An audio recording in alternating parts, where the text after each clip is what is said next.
जय श्री गणेश। ओम गुरुवे नमः। दोस्तों, गणेशा _ एस्ट्रो काउंसलर से मैं मधुकर शर्मा। आप सभी को दीपावली की बहुत बहुत शुभकामनाएं। दोस्तों, आज हम देखेंगे कन्या राशि वालों के लिए आने वाला नवंबर माह कैसा रहने वाला है। ये चंद्र राशि पे आधारित जनरल प्रेडिक्शंस रहेंगे और 1 नवंबर 2024 को सुबह ग्रह स्थिति कुछ इस प्रकार रहने वाली है।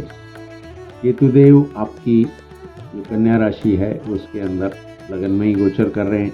उनका इस माह कोई राशि परिवर्तन नहीं है। सूर्यदेव जो है वो तुला राशि के अंदर दूसरे भाव में 16 नवंबर तक वो रहेंगे और 16 नवंबर को राशि परिवर्तन करके तीसरे भाव में वृश्चिक राशि में बुध देव के साथ में आ जाएंगे। चंद्रमा जो है वो 1 नवंबर को सुबह सूर्य के साथ होंगे, अमावस्या रहेगी। चंद्रदेव हर 2.25 दिन में राशि परिवर्तन कर ही लेते हैं। बुध देव जो है वो तीसरे भाव में वृश्चिक राशि में शुक्रदेव के साथ में 6 तारीख तक रहेंगे। 6 तारीख के बाद शुक्रदेव केंद्र में अब चौथे भाव में केंद्र में आ जाएंगे। शनिदेव जो हैं वो आपके 6ठे भाव में रहेंगे। यहाँ पर 15 तारीख तक वो वक्री अवस्था में होंगे और 15 के बाद मार्गी हो जाएंगे।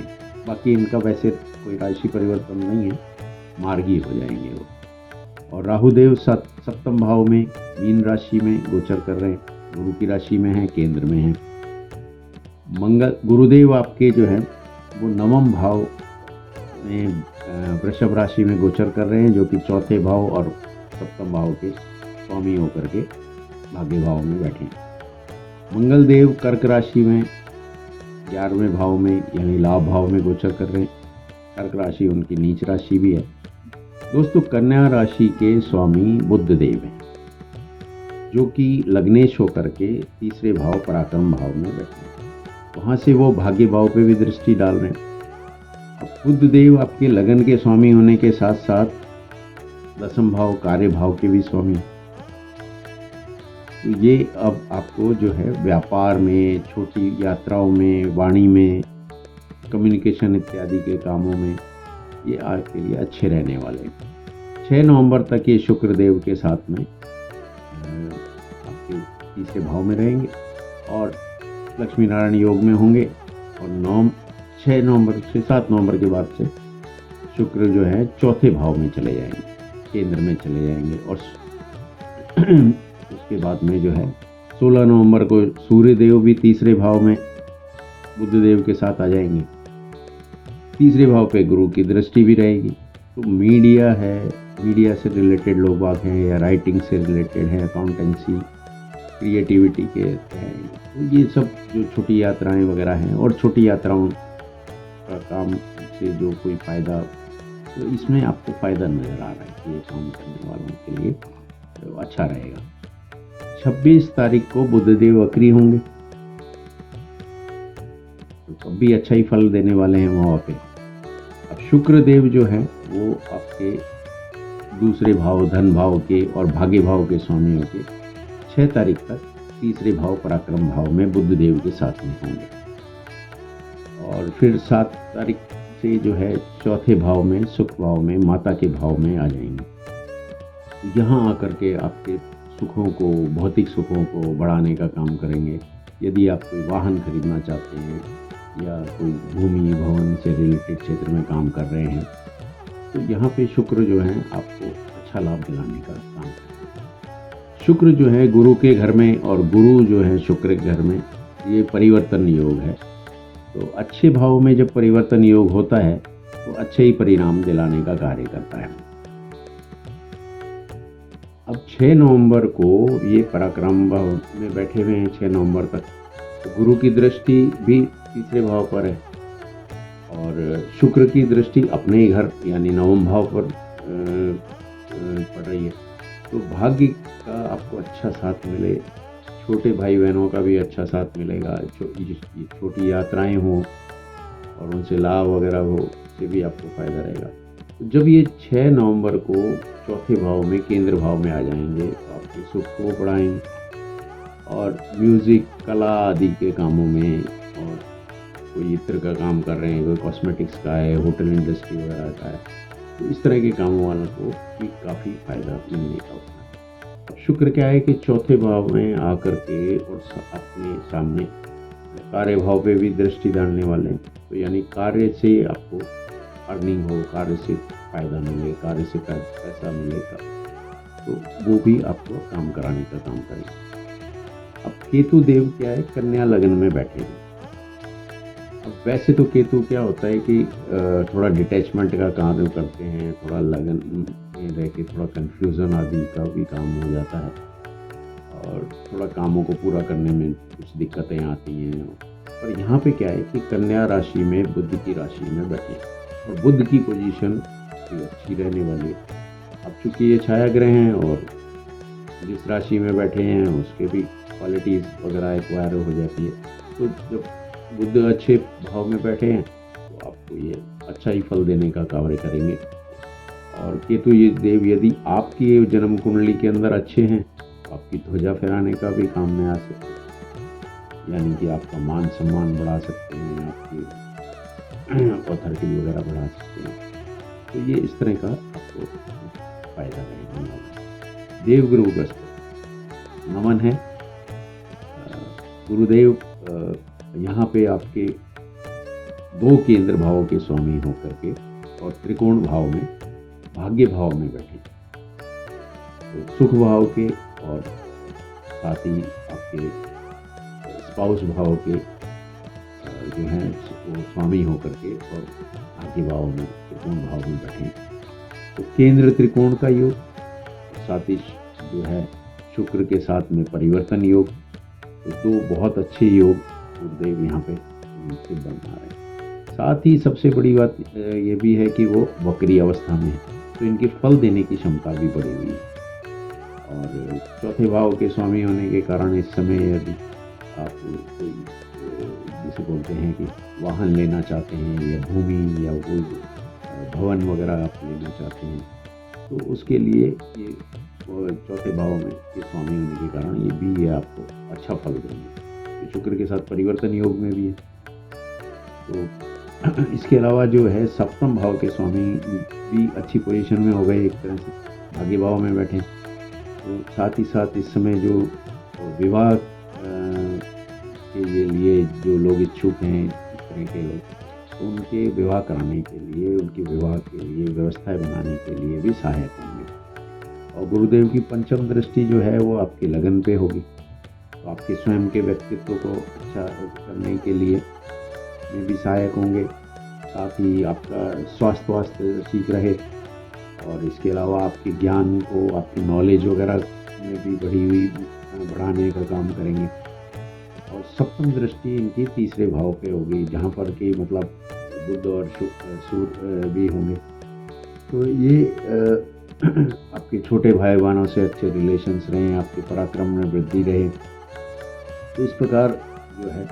और नवम दृष्टि इनकी जो है आपके संतान भाव पे, पंचम भाव पे होगी, तो वहाँ पे जो स्टूडेंट्स हैं उनके लिए पढ़ाई के लिए भी अच्छा समय रहने वाला है उनको। साथ ही जो संतान के इच्छुक हैं जो लोग बाग, उनको संतान प्राप्ति के लिए भी सहायक होंगे। और संतान है उनके लिए, संतान के लिए भी ये समय अच्छा रहने वाला है, उनका भी अच्छा चले काम, उनका व्यवस्था अच्छी चले। और इस तरह का प्रेम संबंधों के लिए भी ये समय बहुत अच्छा रहने वाला है। यदि आप शेयर मार्केट, स्टॉक मार्केट आदि में काम कर रहे हैं तो इनकी गुरुदेव की वहाँ पंचम दृष्टि है। तो कुल मिलाकर के जो है कन्या राशि वालों के लिए गुरु की स्थिति बहुत बढ़िया है। भाग्य का साथ मिले और वक्री हैं तो साथ में कोई रिसर्च आदि से फ़ायदा हो, कोई छुपा हुआ या रुका हुआ धन यदि वो प्राप्ति हो सकता है, तो ससुराल से सहयोग आदि मिले, उसका फ़ायदा दिलाएं। अब सूर्यदेव की बात करें। सूर्यदेव 12वें भाव आपके एक्सपेंडिचर के भाव के स्वामी होकर के और आपके धन भाव में तुला राशि में अपनी नीच राशि में करेंगे 16 नवंबर तक। तो थोड़ा सा उस समय आपका एक्सपेंडिचर बढ़ा हुआ रह सकता है। 16 नवंबर को ये वृश्चिक राशि में आ जाएंगे, पराक्रम भाव में आ जाएंगे, बुध के साथ होंगे। फिर आगे पूरे महीने बुध के साथ में वहाँ पर आत्म भाव में रहेंगे। वहाँ से ये भाग्य भाव पे दृष्टि रहेगी और उन पे गुरु की दृष्टि रहेगी। तो इससे आपको बहुत अच्छा लाभ देने की स्थिति में सूर्यदेव भी होंगे। विदेश यात्रा है या विदेश से रिलेटेड कोई काम है, जैसे एक्सपोर्ट इंपोर्ट वगैरह वाले के हैं, इस तरह के कार्ड हैं। इधर कम्युनिकेशन या मीडिया से जुड़े हुए लोग हैं तो उनके लिए भी ये फायदेमंद रहने वाला मामला रहेगा। यहाँ राहु देव जो हैं वो मीन राशि में केंद्र भाव में सप्तम भाव में बैठे हैं, गुरु के घर में बैठे हैं। अब गुरु की स्थिति अच्छी है, पोजीशन में है, तो राहु देव भी यहाँ पर आपके वैवाहिक जीवन के लिए भी स्थिति अच्छी रहेगी। पार्टनरशिप यदि आपकी कोई चल रही है तो पार्टनरशिप के लिए भी अच्छे रहेंगे। और आपकी दैनिक आय जो डेली इनकम वगैरह है उसके अंदर भी अच्छा इंक्रीमेंट रहने वाला है। अच्छा, चंद्रदेव जो हैं वो 2.25 दिन में राशि परिवर्तन कर ही लेते हैं। थोड़ा सा 10-11 तारीख को और 14-15 तारीख को थोड़ा सा जब ये छठे 8वें भाव में होंगे तो उस समय थोड़ा सा मन अशांत या मन नहीं लगना या थोड़ा उच्चाटन जैसा सा हल्का सा रह सकता है। तो नॉर्मल 2-2.25 दिन का बात रहती है ज़्यादा। मंगल देव जो हैं वो कर्क राशि में आपके 11वें भाव लाभ भाव में रहेंगे और आपके ये तीसरे भाव और अष्टम भाव के स्वामी हैं। तो कर्क राशि इनकी नीच राशि भी है, तो यहाँ पर आपको थोड़ा सा शांति से और बिना गुस्से के थोड़ा मतलब धैर्य रखते हुए और इस तरह के काम से काम चलाना होगा। हम वो तावलापन, जल्दबाजी, गुस्सा या एग्रेशन आदि से काम करने से आपका काम थोड़ा बिगड़ सकता है या डिले हो सकता है। ईगो को साइड में रखते हुए काम करने हैं अपन को यहाँ पे। और फिर जो बाकी चूँकि 11वें भाव में वैसे सभी ग्रह अच्छे ही रिजल्ट देते हैं, तो इन बातों का ध्यान रखते हुए यदि काम करेंगे तो अच्छे रिजल्ट प्राप्त होंगे। अब बात करते हैं दोस्तों शनि महाराज। शनि महाराज क्या है कि पंचम भाव के और छठे भाव के स्वामियों पर अपनी ही कुंभ राशि में छठे भाव में शत्रुअंता भी रहेंगे। लोन आदि यदि कोई हैं तो उनको भी कम करने का काम करेंगे। 15 नवंबर तक वक्री चल रहे हैं तो उस पंचम भाव का फल भी प्रदान करेंगे। कंपटीशन में सफलता दिलाने का काम करेंगे। जिन कामों में अभी तक थोड़ा कुछ मतलब रुक के चल रहा था या कुछ डिले हो रहा था या क्या हो रहा था, तो मार्गी होने के बाद उन कामों में रुकावटें थोड़ा कम होंगी और उनमें सुधार होगा। और ये फिर यहाँ से आपको फॉरेन से रिलेटेड कामों के अंदर भी आपको सहायक होंगे काम कराने में। यदि नौकरी आदि की तलाश है तो नौकरी वगैरह दिलाने का कार्य नौकरी में भी सहायक होंगे। तो एक तरह से ये है कि now you can start new things, new work etcetera. कुल मिला करके कन्या राशि वालों के लिए नवंबर अच्छा रहने वाला है। थोड़ा मंगल महाराज का ध्यान रखते हुए उतावलेपन, अशांति, गुस्सा, एग्रेशन को काबू रखते हुए उन्हें त्याग करके अपना काम चलाना है। वाणी भी अच्छी रखनी है और बाकी सारा आपका महीना बहुत अच्छा रहने वाला है। वीडियो आपको अच्छा लगा हो तो लाइक, सब्सक्राइब और शेयर करें। ग्रह नक्षत्र आपका भला करें और दीपावली की आपको बहुत बहुत शुभकामनाएं।